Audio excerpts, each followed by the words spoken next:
Some shows talk about one team. Other shows barely talk sports. This show will talk Packers, Brewers, and Bucks every day.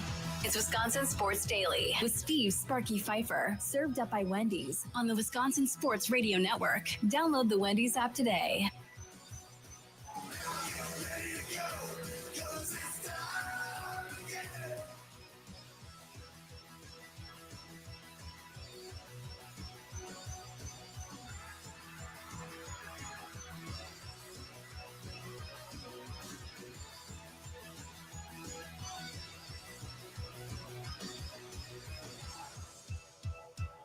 Welcome in. It is Wisconsin Sports Daily, served up by Wendy's. How are we doing?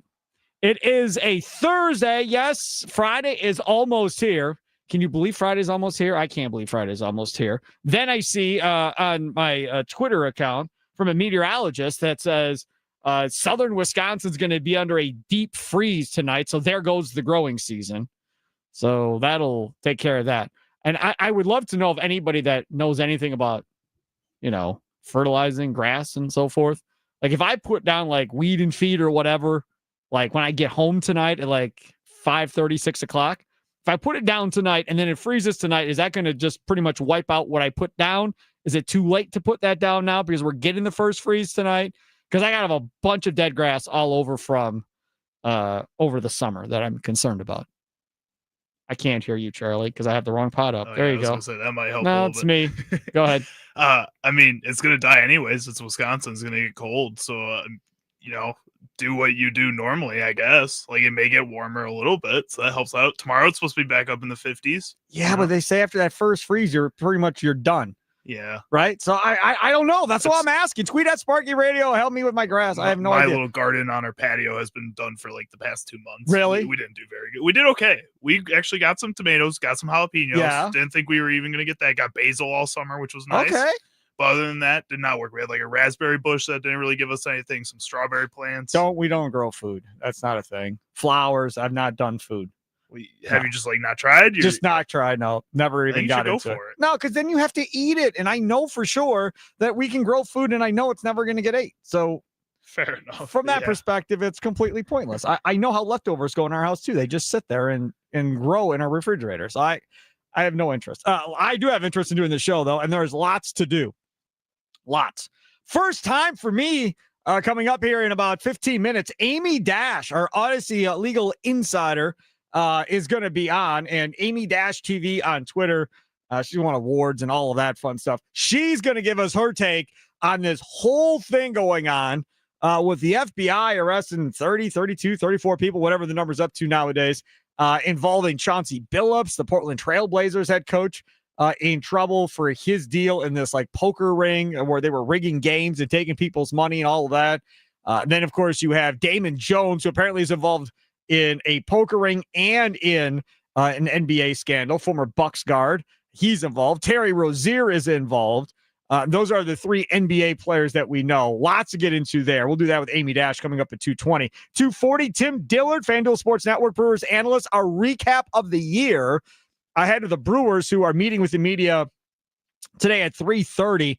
We are going to hear from Matt Arnold, and we'll hear from Pat Murphy, and we'll play some of that sound back for you by the end of the show.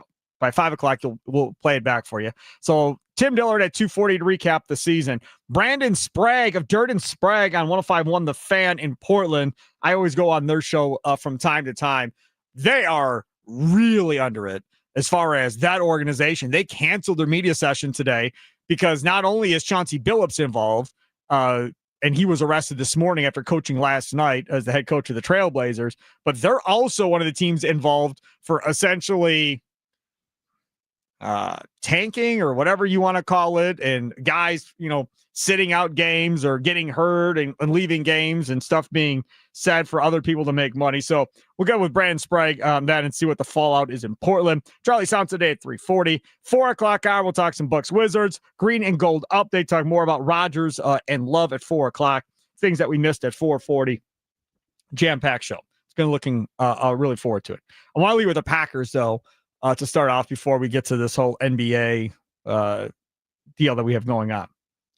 Do you view this Pittsburgh Steelers game against the Packers the same way as you viewed the Brewers against the Trader and the Cubs? Do you view it the same way? Do you have the same angst, the same anger built up towards this game on Sunday night as you did going into the playoffs against the Trader and the Cubs? Now, again, this is in Pittsburgh, so you aren't going to get a chance to boo Aaron Rodgers or cheer Aaron Rodgers. None of that's going to get to happen. But I feel like there are some people here that are kind of fired up. Kind of like, you better not lose this game to Aaron Rodgers. Nicolay Law Talk and text line 414-677-1250, 414-677-1250. Socials at WI Sports Radio. Twitter, Facebook, Instagram. Find us on YouTube where we're live streaming this bad boy at WI Sports Radio as well. From my perspective going into this, I don't have the same angst, the same anger towards Aaron Rodgers as I do the Trader in Chicago. I do not. I'm not even close to having that type of anger towards Rodgers. Brett Favre? Yeah. The anger was at a pretty heightened level back then with Packer fans. He split the fan base. Like, people hated Brett Favre. You start talking about people on a list who you can't stand, right? Everybody's got that list, I think. Maybe not everybody, but I've always had a list. And you have that list of people you can't stand, right? Like, you're number 1, you're number 2, you're number 3, screw you, you're 4, never again, number 5, right? And you go through your list. Favre was at close to the top of a lot of people's list of people they could not stand in this world back in the day with how that whole thing went down and how he got out of here and then went to the Vikings and tried to screw the Packers again. I don't feel that way towards Aaron Rodgers. Like, Aaron Rodgers, first of all, didn't screw Jordan Love. Ryan Wood has a great piece on that in the Green Bay Press Gazette, talking about all the good stuff that he did for Jordan Love. And we played Matt LaFleur yesterday on this show during Charlie's Sounds of the Day yesterday with clips of LaFleur talking about all the help that Rodgers gave Jordan Love in that offense. Then you see from Jordan Love that Rodgers just called him a couple weeks ago talking about his footwork. They don't even play on the same team, and Rodgers is still helping to coach him up about his footwork. For me, I don't want to lose to him, right? I want to beat him. I'm going to be mad if we lose to him. Yeah, I'm going to be mad. I want Love to beat him, obviously. Not on our team anymore. He's on the Steelers. And being a Colts fan, too, the Steelers are pretty much top shelf for me of teams I can't stand in the NFL. Patriots are 1, Steelers are 2 from a Colts fan perspective. So neither one of them are in your division. I don't like the Steelers anyhow. A long history. Nobody listening around the state cares about the Colts and Steelers history. I can tell you that off the air. My point is, I don't like him anyhow. So now you put Rodgers on that team. I really don't like him. So I don't want to lose to him. But I don't have the same angst and anger. Like Charlie keeps bringing up. Well, what if next year you beat the Cubs, but you lose to the Dodgers? Is it going to be okay? Yeah. Just don't lose to the damn Cubs. Well, what if you beat the Cardinals and then you lose to the Dodgers? No, that's not the same thing. Just the Trader. And if we're being honest, once he leaves, I will not have nearly as much angst towards the Cubs once he's out of there. But until he's out of there, yes. Rodgers says it's not a revenge game. Do you view the Steelers game the same way as we view the Trader and the Cubs? Nicolay Law talking text line 414-677-1250. Trell, north side of Milwaukee. You're first up on Wisconsin Sports Daily, served up by Wendy's. What's up, Trell? Hey, what's going on, Sparky? How are you? I am completely 1,000% with you. Yes, I want to win this game. I want to beat Aaron Rodgers, but I didn't have bad feelings about Rodgers when he left. I'm sorry. I actually was one of those fans that, even though I'm a Green Bay Packer fan and I'm going to stay with the organization, I didn't agree with a lot of tactics that the organization did as far as surrounding him. To me, the organization never pulled a Micah Parsons type trade when they had Aaron Rodgers. Now, whatever the salary cap and all that issue, whatever, if that could have been the case, but I believe that the Packers they never even thought about doing anything back then when Ted and them, they just wouldn't do it. They were risk averse. They were all about draft and development. They weren't going to spend money on big time trades or give up their draft picks or get a really big time free agent like that. Even though, you know, Woodson and all that, but actually Woodson was an afterthought. Nobody kind of wanted to pay him that money, and he kind of fell in the Packers' lap. But besides that, I just always think as a fan, if we would have made a big splash move or something to put us over the top, Wood Rodgers had got more than one ring. Yeah, I want to beat him, of course, but I don't have, like I said, I don't have animus against Aaron Rodgers. I think a lot of people don't like him because of his personality and off the field stuff. Yeah. Which I don't have anything to do with. That's his personal life. I think he was a hell of a football player, a top 5 quarterback all time. And that's what I'm going to hold on as a Packer fan with Rodgers. All right, Terrell, thanks for the call. I appreciate it. And the dugout at WI Sports Radio on YouTube, we got a comment there, Charlie. DMZ says, I want to beat the Steelers, and I want Jordan to play well with a whole lot of exclamation points. I'm in the same boat. We're going to talk more about this matchup, specifically Jordan Love versus Aaron Rodgers at 4 o'clock in our Green and Gold update brought to you by the Potawatomi Sportsbook. But that is something that I want. Like, I don't want to see Aaron Rodgers throw for 325 and Jordan Love throws 2 picks and $175. Like, that would be horrific. I don't want to deal with that. And we'll be on the air immediately following the game. We'll be on from 10:30 to midnight, I think is what we're going to do. The Green Bay Football postgame show brought to you by Lakeland University coming up on Sunday night here on the Wisconsin Sports Radio Network. Tommy Wirtz and myself. I don't want to do that postgame show if not only do the Packers lose, but Rodgers has an unbelievable game and Love stinks. Like, that is going to be double negative. Like, I don't want to deal with that. If they lose on a last-second field goal, but Love plays well, that won't be as bad. Still going to suck that they lost to Rodgers, but it won't be as bad necessarily at the end of the day. John and Franklin, you're next on Wisconsin Sports Daily, served up by Wendy's with me, Steve Sparky Fifer. What's up, John? What's happening, Sparky? Interesting topic. I will tell you, I don't have anything near the feelings I had against wanting to beat the Cubs or wanting to beat Favre when he came to town with the awful Vikings. I have concern. And the concern I have is based in the confidence that I had for 17 some seasons that I went into every game and I never had to worry about it being at a disadvantage at the quarterback position. Right. Not that there weren't a couple guys we went up against that you could argue were bitter at this or that, but it was never. Yeah, and I'm not thinking we're going into this game at a disadvantage, but I'm certainly not convinced at this point that we're going into this game with an advantage at quarterback, short of running, because Rodgers has been playing really well. And Pittsburgh's flexed into a 6-man protection for the old boy. Aaron Rodgers right now, last week, threw for 249, 4 touchdowns and 2 interceptions. Aaron Rodgers has 5 picks on the season, 2 games with 2 picks on the season already, with 14 touchdowns, and does have a quarterback rating of 105.0, which obviously is very good. But interceptions definitely up this year. Oh, I guess I'm speaking to intelligence.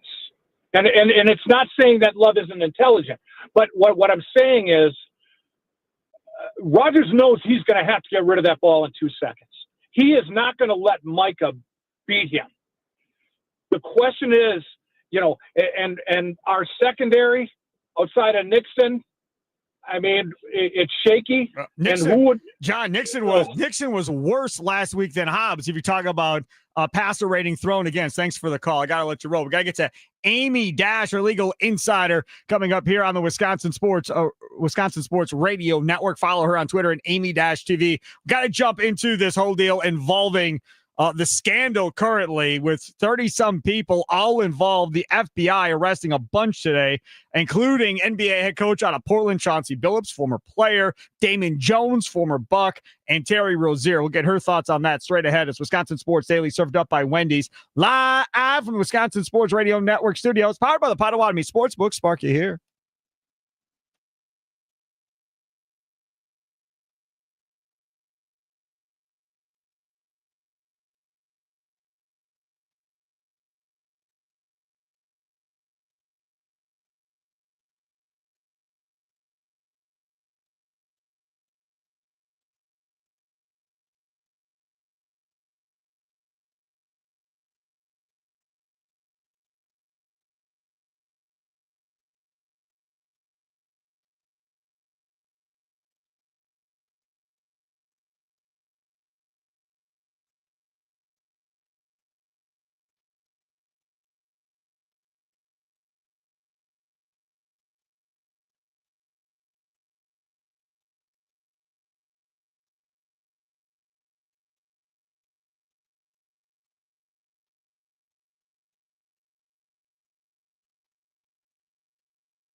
Welcome in. Wisconsin Sports Daily, served up by Wendy's. Steve Sparky, Fifer with you.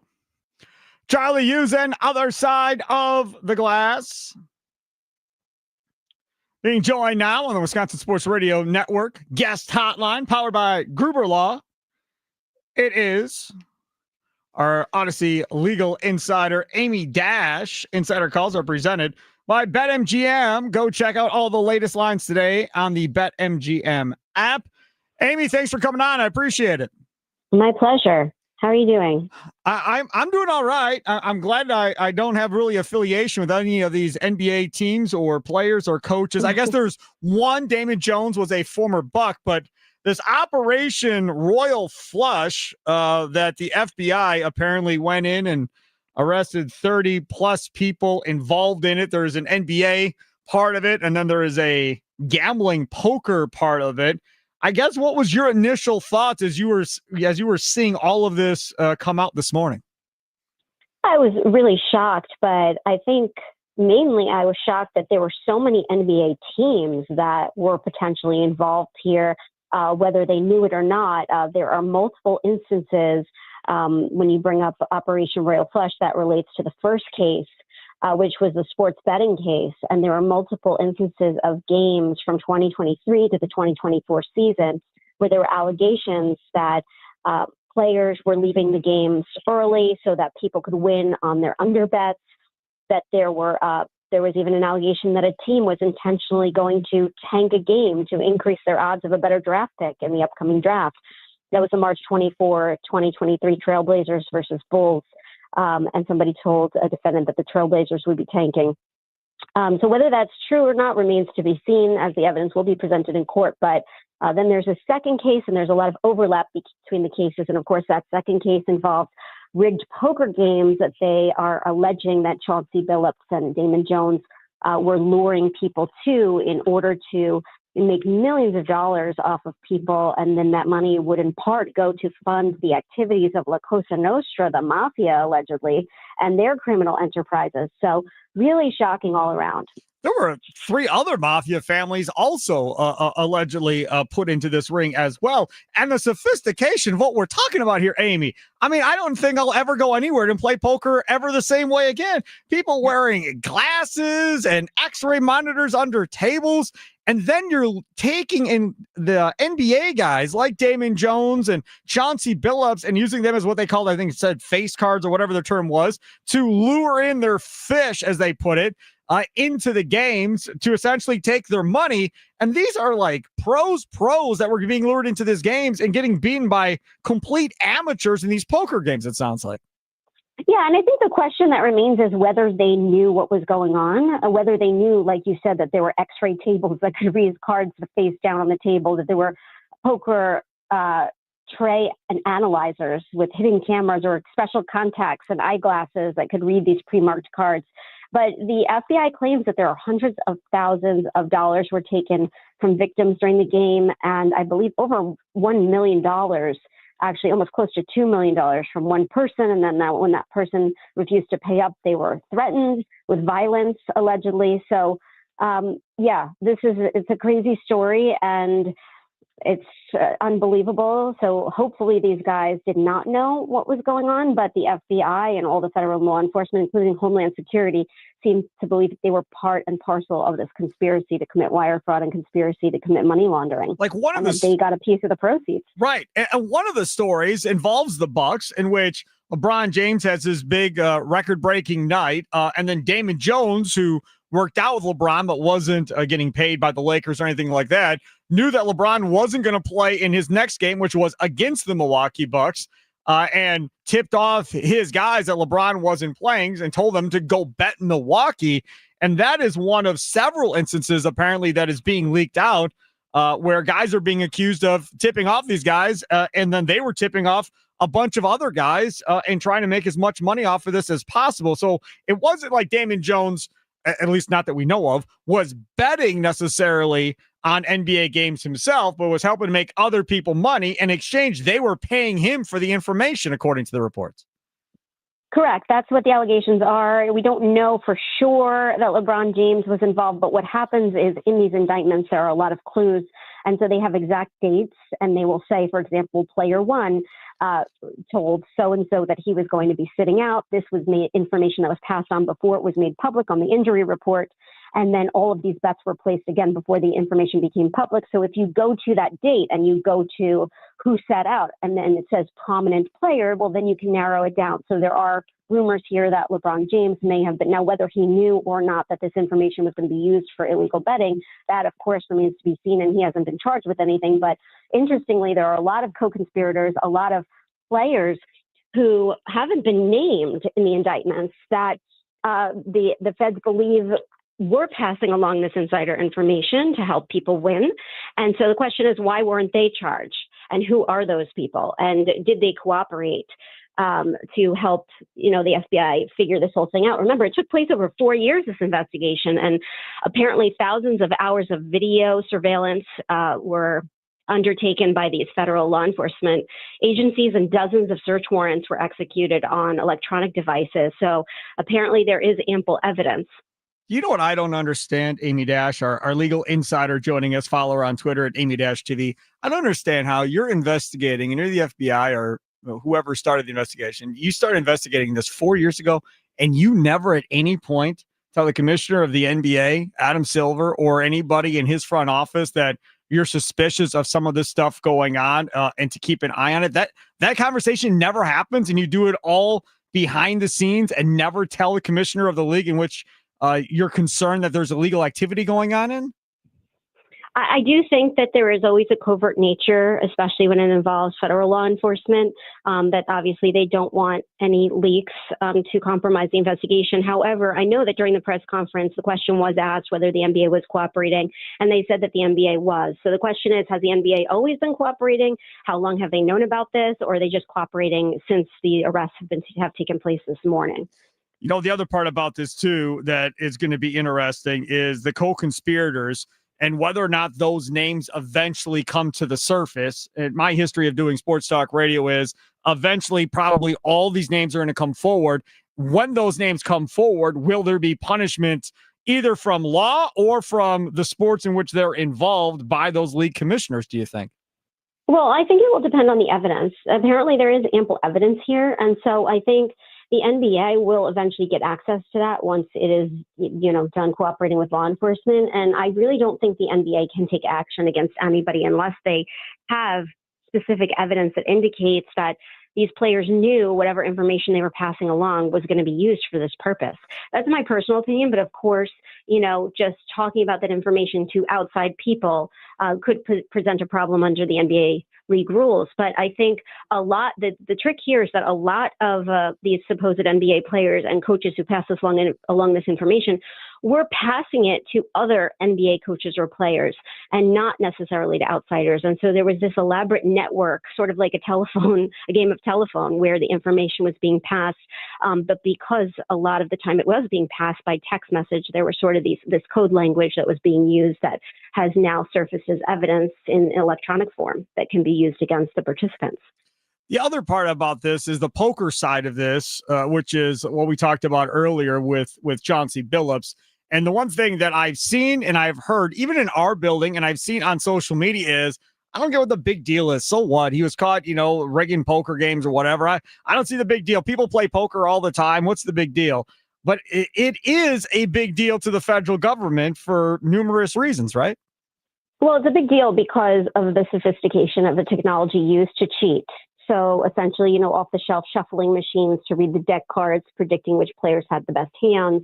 Then they're relaying it to these operators off-site. Then it's going back to someone at the table who's the quarterback, who's signaling other people. So the entire game is rigged. You had hidden cameras everywhere. You had these eyeglasses, the x-ray tables. So people are allegedly, according to this indictment, being lured there by the prospect of playing with famous NBA players or coaches, bringing a lot of money, and then being cheated out of that money by losing by playing in rigged games. And then in some instances, when they didn't want to pay that money up, were being threatened with violence and extorted.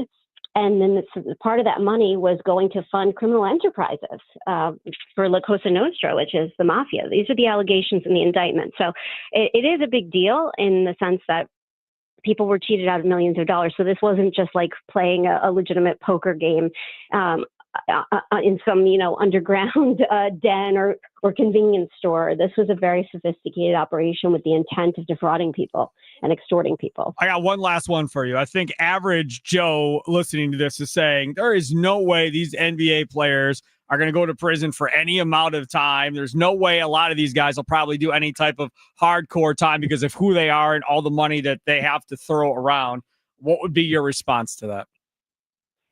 There are a lot of factors that go into whether somebody actually serves time. First of all, they have every right to put up a defense. One of the interesting defenses is that in the indictment, they mentioned that Jonte Porter was threatened because he had some illegal gambling debts. He was threatened that if he didn't provide insider information, he would be hurt potentially by the mafia. So were these guys threatened? Were they operating under duress? Did they have their own debts that they were trying to make up for? So they'll put up a defense. Now, if they are in fact convicted, some of these federal crimes carry up to 20 years in prison. But we saw with the college basketball case, the bribery scandal, that most guys that didn't have a prior criminal history, they got about 6 months. Some people didn't get any jail time. So it really depends on the number of victims, the amount of money lost, whether these victims are repaid some of the money, and what their criminal history is and how good their lawyers are, as you said. Amy Dash, Odyssey Legal Insider. Follow her on Twitter at Amy Dash TV. Insider calls presented by BetMGM. Go check out all the latest lines today on the BetMGM app. If I was making a bet, I'd say there's a pretty damn good movie about all of this probably within the next 10 to 12 years. That would be my guess, Amy Dash. And the Fed said it sounds like a Hollywood movie. They said it during the presser. It does, and it so will you're be. on target. Yep, there's definitely going to be one, and it sounds like a great movie to go watch at the theater, if you ask me. Amy, thanks so much for coming on. I appreciate it. My pleasure. Take care. Take care. There is Amy Dash, legal insider, joining us here on the Wisconsin Sports Radio Sports. I can talk. Wisconsin Sports Radio Network Studios. She joined us on the guest hotline. Powered by Gruber Law, one call, that's all. I got so flustered from talking to her and trying to get my thoughts ready for the next thing that I couldn't even say what I was supposed to say. We'll get more into this with Brandon Sprague, Dirt and Sprague on 105.1 The Fan in Portland, because they are heavily involved in all of this stuff. He'll join us coming up at 3:20. Coming up next, though, Tim Dillard, FanDuel Sports Network Brewers analyst. Follow him on Twitter at Dim Tillard. We'll get his thoughts on how this season how it ended, what he thinks might be possible moves coming up in the offseason, and how he'll remember this season. That's all coming up straight ahead. Also, I say thank you to all the affiliates along the Wisconsin Sports Radio Network. 99.7 FM, WNFL in Green Bay, 93.9 The Game in Wausau, 710 The Game in Duluth Superior, and 1250 AM and 105.7 FM The Fan in Milwaukee. Make sure to follow us on social media at WI Sports Radio. Hey, don't forget, when the Bucks win, you win at Wendy's, and they won last night. After every Bucks win, stop by any participating Wisconsin Wendy's for a free small vanilla or chocolate frosty classic. No purchase necessary. This offer is only good for 24 hours after a win, so you have time. Go. Act fast. Get that free small frosty classic at Wendy's today.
Welcome back. It is Wisconsin Sports Daily, served up by Wendy, C. Sparky, Fifer, along with our guy Charlie Usen, producer extraordinaire, other side of the glass. Sports Talk on Wisconsin Sports Radio Network, presented by Paramount Plus, coming on Sundays all season long with the NFL on CBS and on Paramount Plus. Joining us now on the Wisconsin Sports Radio Network, guest hotline powered by Gruber Law, the one, the only, is pretty mug right there on YouTube. He is Tim Dillard. Follow him on Twitter at Dim Tillard. And I really feel like at this point we should give him, since it's the last one, give him the proper open. The former Brewers pitcher. You can hear him on his podcast, Buses, Benches, and Baseball. It's time to hear from FanDuel Sports Network Brewers analyst, Tim Dillard, as he joins Wisconsin Sports Daily, served up by Wendy's, on the Wisconsin Sports Radio Network. It's the best open on any show on this station. It's just not. Oh, He's playing baseballs right now on YouTube. If you aren't watching it, you should be at WI Sports Radio. Yeah, I didn't know you were a juggler. That's pretty good. Can you juggle knives or fire? No, just baseballs. I taught myself when I was in ninth grade. I was on the varsity team in high school, but I never played. So I just taught myself how to juggle during the games. Very entertaining on YouTube right now. Watch him juggle while doing the interview. So I first want to start off with something nice and easy, a softball per se, right? Nice and easy question for you. How will you remember this season?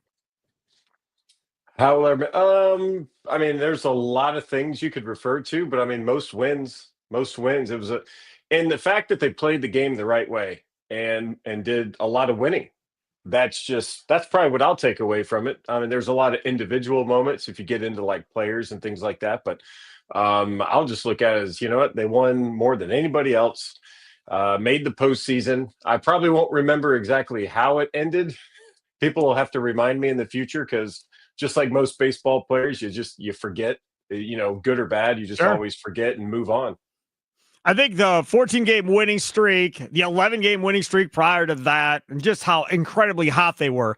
I think Bryce Terang, 10 homers in the month of August, that super power surge that he has. And I don't know, we'll see how this goes for the next 2 or 3 years, but maybe Christian Yelich putting his stamp back on this team going, I'm back to being the dude again, everybody. I know haven't been there maybe the last couple of years, but if this is Christian Yelich going forward, that is a huge piece of the puzzle in the middle of that lineup.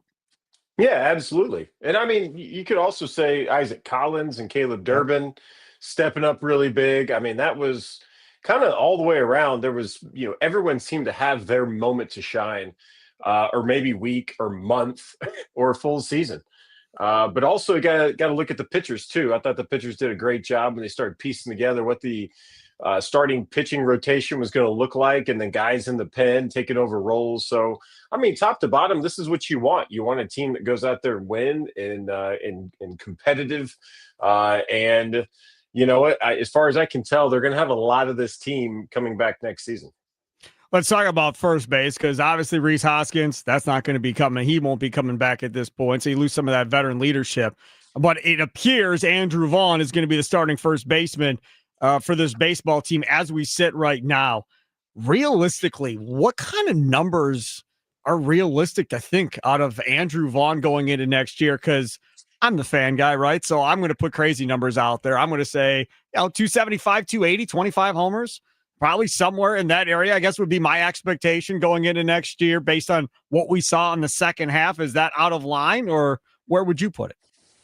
Well, I mean, those are hard to put up numbers like that, number one. Yeah. And is he capable? Absolutely. But to hold him into the expectation of, okay, this is what you did when you came over with the Brewers for 3 months. We're just going to expect this now and for the rest of your career. Yes. That's right. That's how it goes, Yeah. Tim. Yes. Seems kind of lofty. But no, I mean, he's an incredible player. I think he's finally in his right spot. He's in a good spot with the Brewers. He knows what it takes to win. He's surrounded by a great clubhouse. So yeah, I mean, the sky's the limit. Everyone knew the guy could play. That's why he was drafted so high. That's why he was coveted. And this all goes back to, Joey Ortiz throwing the ball up the line. Rhys Hoskins, goes for it, catches it, and the runner runs into his hand. And that, I mean, he was not even on anyone's radar down in AAA with the Brewers because of that trade with Aaron Savali. So, Right. yeah, that's kind of, you start looking at the spider webs, and one little something here adds up to something else. So, yeah, I mean, I think he'll do really well next year, especially getting to go through spring training with the Brewers and kind of know where he sits going into a season. It's always a good spot to be in. Freddie Peralta, 1 year left on his deal, $8 million. That's been the talk, I think, of this station as far as what to do with Freddie Peralta. Pat Murphy was on with John Heyman and Joel Sherman from the New York Post, and he said, obviously we want to keep Freddie, and if we're going to take offers, so be it, but it's got to be something pretty special in order to let him go to another baseball team at this point. But then he said, look, if he's not here, then you've got some question marks going into next year with that rotation. I don't think there's question marks of who's in the rotation. Maybe the bigger question is, can all of these young guys all perform without having that veteran anchor in the rotation? How important is it to have a veteran with Mizorowski and Patrick and Gasser and Priester in that rotation? Or do you feel okay with those 4 young guys and somebody else being in that rotation that doesn't have that lead dog per se?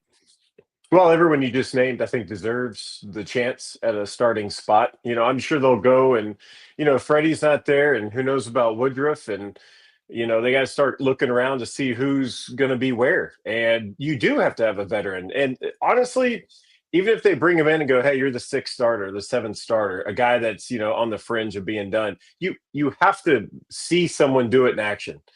Whether they fail or not or succeed doesn't matter. You want to see the preparation. These guys get a crash course of what it's like to prepare in the big leagues. Preparing for a start in AAA, completely different. I can tell you that. I've had extensive experience in AAA. And starting at the big league level is it's a different beast. I never got to start in the big leagues, but I watched these guys do it. And, it's a little bit different. You're in the film room, you're talking with your catcher, you got the coaches, there's a lot of information being thrown at you, and then you're expected to perform at a very high level. So with that can come a lot of questions and things, but if you get a chance to be with, a guy that's established and has been there, done that as a veteran, it's easy to kind of see how they roll with it, and then you can apply that to your game and your preparation as well. 97 wins is a lot of wins, Tim Dillard, and the most they've ever had in Brewers history. So I know that the answer to this question could be, they're fine, leave it alone. I understand that. But if you were Matt Arnold, who, by the way, got promoted to president of baseball operations today, along with general manager, so congratulations to Matt Arnold. He'll be talking to the media in like 40 minutes with Pat Murphy. If you look at this team, where do you want to upgrade? Where do you want to go? Look, if I could add something this offseason, I think I'd maybe want to see an upgrade in this area. For me, I want some pop on the left side of that infield, whether it be at shortstop or third base. I want some more home run power. A name that was brought up that I'm really buying into in the last couple of days from a listener was Nato, the shortstop with the Angels, who had 26 home runs last year at the shortstop position. That's intriguing to me. And he's going into the first year of arbitration. So you've got him for at least 3 years before he hits free agency. That fits how the Brewers do their operations as well, as far as wanting guys under team control. That would be the guy I'm looking at. You don't got to give me a name, but what would you be looking for? I mean, I actually like that name. That guy, I watched him play in spring training this year. I went to Tempe Diablo when the Brewers had a split squad. It was the game that Tobias Myers did something to his hamstring. I was there watching the game. He's a great player. If they go get a shortstop, a guy that can produce, it kind of looks like they're giving up on Joey Ortiz. I know his bat didn't get to where it was the year before last. So yeah, I don't know. I don't know if they do need some pop at shortstop, but I think the long leash they gave Joey Ortiz, if he has a great offseason and comes back, there's no reason not to make a move. I think he's one of the most his range at shortstop, his consistency at shortstop. I'm not sure there's too many people better in the game. Got to get that back going, though. So, that's what he'll be working on this winter. But really, the one upgrade, I think, is health. Keep guys healthy. Perkins, we lost him early on in spring training. Mitchell. Mitchell, yeah. You go around the horn, really. Churio with his hammy. I mean, if these guys get healthy, they're good. You know, and you can say that about a lot of teams, but these are guys that are good, and we know they can be throughout a season. Staying healthy is the key. So hopefully they get a whole bunch of guys back and stay healthy through spring training and the season. He is Tim Dillard, and you can follow him on Twitter at Dim Tillard, of course. I got one last one for you, and I'm interested to get your thoughts on this.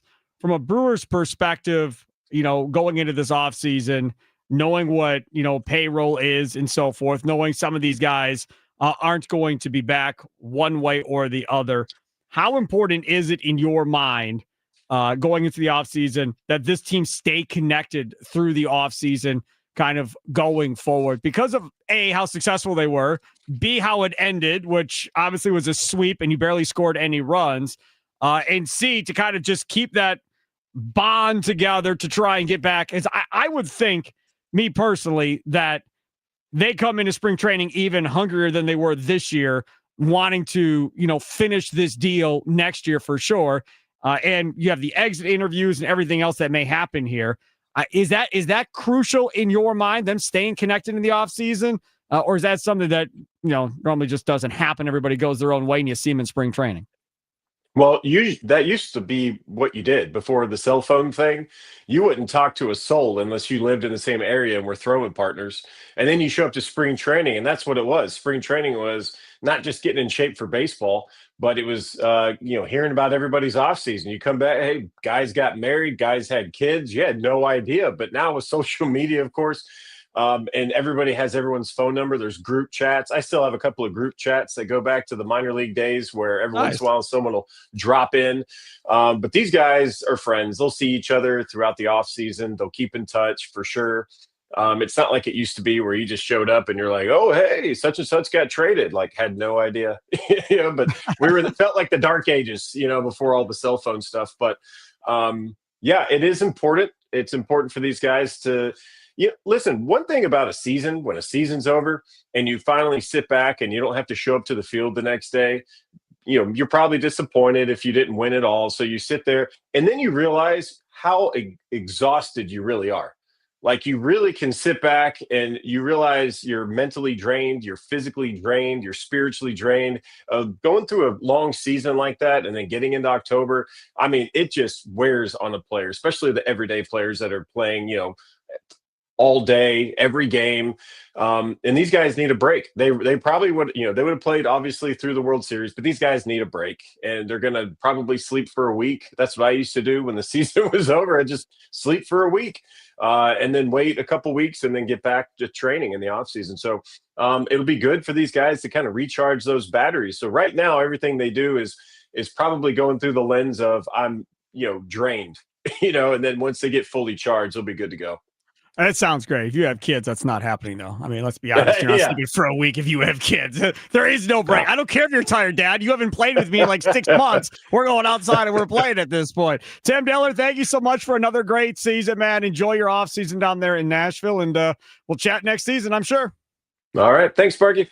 Take care. There he is, Tim Dillard. Again, follow him on Twitter one more time at the place where I told you to follow him, Dim Tillard. And don't forget about our fine folks over there at the Potawatomi Sportsbook, man. They are doing it up over there, up for a game. Potawatomi Sportsbook is right there with you for all international games and matches. The Midwest's best sportsbook opens early. Place your bets, kick back, and enjoy the show on an absolutely enormous video wall. I'm talking about 2,000 square feet, man.